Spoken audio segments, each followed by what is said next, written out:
안녕하세요. 오늘은요, 천리역정 위험을 피하라는 목자들의 가르침입니다. 짧지만 또 이 가르침들을 기억하면서 나아가길 바랄게요. 순례자들은 걷고 또 걸어서 주님이 소유하고 있는 기쁨 산맥에 도착했다.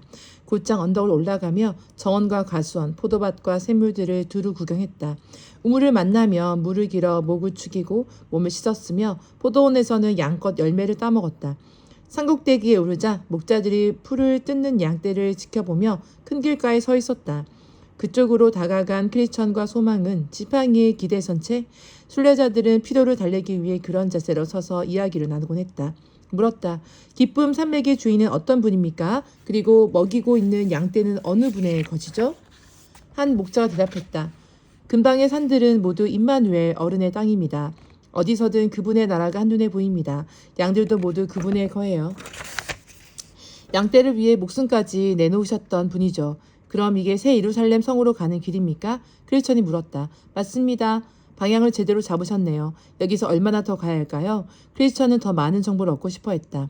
목자들 가운데 하나가 대답했다. 거기에 도착한 이들은 그런 얘기를 하지 않습니다만 더러 너무 멀다고 하는 사람들도 있습니다. 가는 길은 안전한가요? 아니면 위험한가요? 안전하게 갈 수 있게 되어 있는 이들에게는 안전합니다. 하지만 죄인들은 비틀거리며 넘어질 겁니다. 혹시 근처의 길을 가다가 필요하고 지친 순례자들이 쉬어갈 만한 곳이 있습니까? 이 산의 주인 어른이 손님 대접하기를 잊지 마라고 하셨으니 계실 곳 얼마든지 구할 수 있을 겁니다. 꿈에서 보니 크리스천과 소망이 순례 여행 중이라는 걸 알게 된 목자들은 어디서 왔으며 어쩌다 이 길에 들어섰으며 어디서 힘을 얻어 어려움을 굴복하지 않고 여기까지 왔는지 물었다. 길을 떠나는 이들은 많지만 이렇게 멀리 나오는 이들은 거의 없거든요. 크리스천과 소망은 자초지종을 설명했다.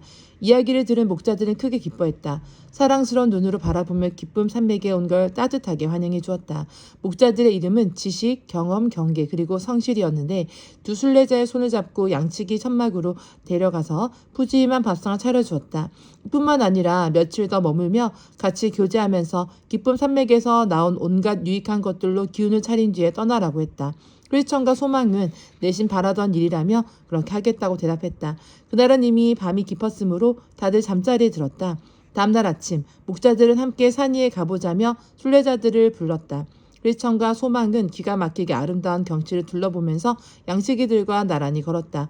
얼마쯤 갔을까? 한 목자가 동료들에게 순례자 양반들에게 깜짝 놀랄만한 것들을 좀 보여줄까라고 묻자 다들 좋다고 고개를 끄덕였다.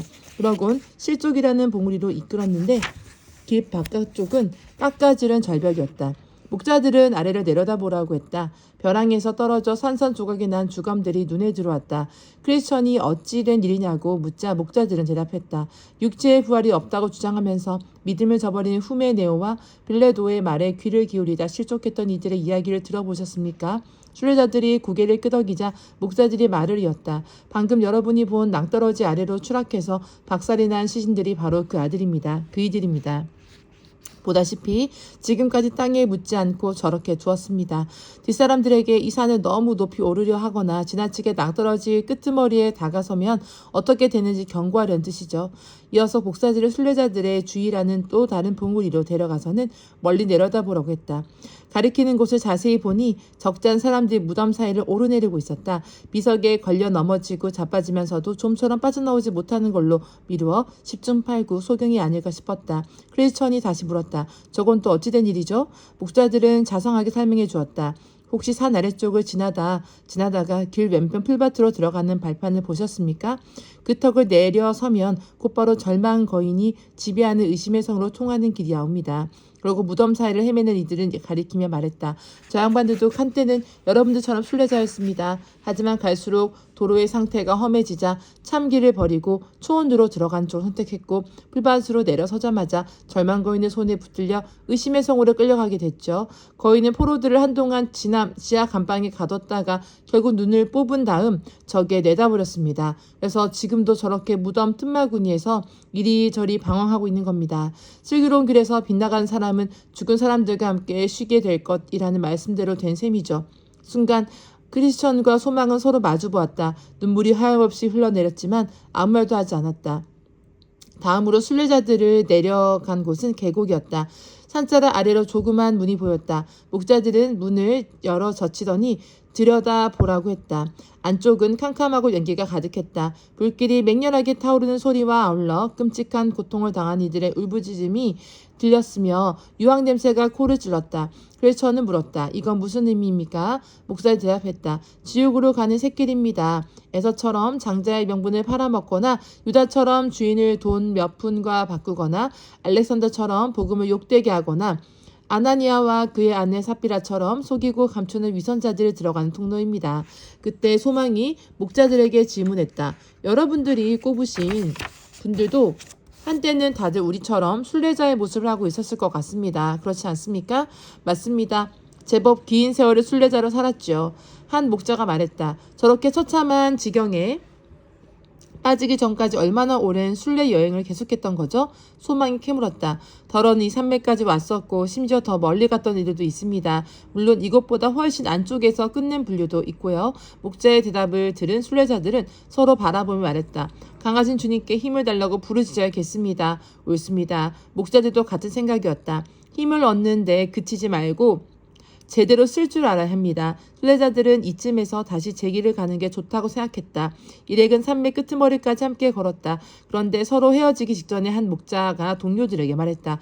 혹시 이분들이 망원경을 다룰 줄 안다면 새 예루살렘 성으로 들어가는 문을 보여주면 어떨까요?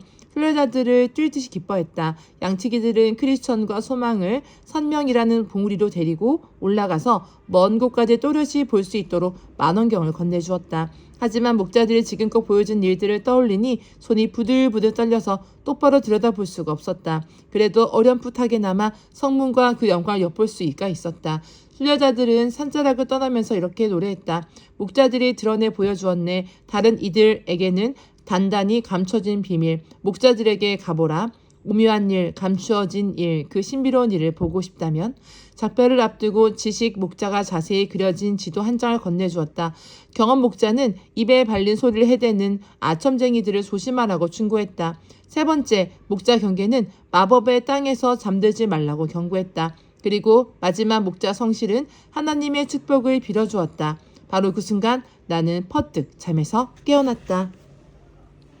와, 이게 다 꿈이었던 것인가요? 자, 이렇게 목자들의 이야기를 들었던 이 꿈을 통해서 앞으로 어떻게 가야 될지를 보게 되는 것 같습니다. 꿈속에서의 이야기다 보니까 실제로 순례자들이 이렇게 가는 길 동안에는 이러이러한 것들을 조심해야 된다는 것을 또 알게 되는 기회가 되는 것 같습니다. 제 삶 속에도 저도 순례자의 길을 가고 있기 때문에 이런 것들을 기억하면서 조금씩 더 알아가는 것 같습니다. 자, 함께 또 다음 시간 떠나가 볼게요.